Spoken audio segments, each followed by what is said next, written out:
Hi, I'm David Coulthard. I'm one of the drivers for Mercedes-Benz and DTM. Behind me, I have two examples of DTM car.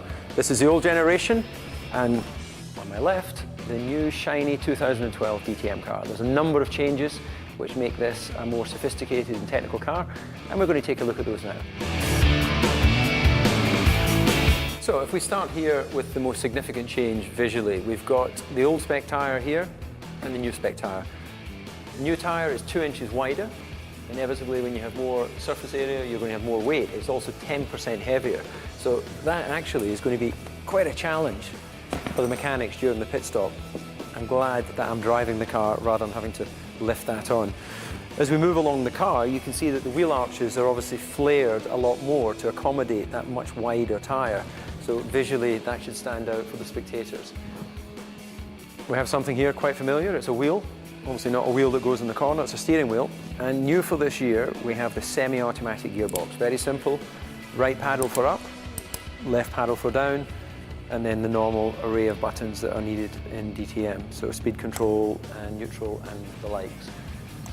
This car is a coupe, so it's a two-door versus the old configuration of DTM, which was four-door.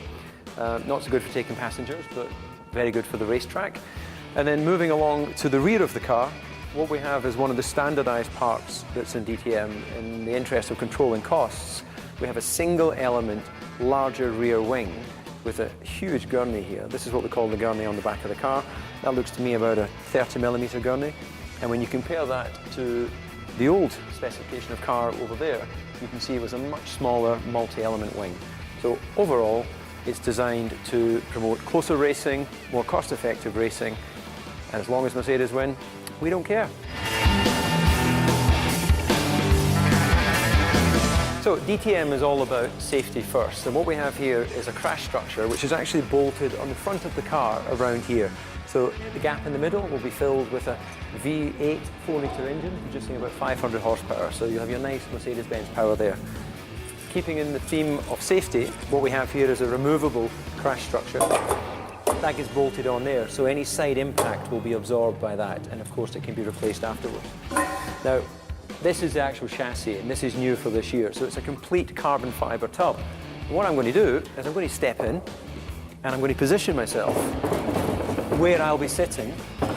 Obviously it's not really that stable at the moment because it's missing a few bits, but this is the position I'll be sitting in when I drive the car. So you can see that the driver has a full carbon fibre safety cell around about him. Fuel cell is inside this area here, so no refueling during 2012.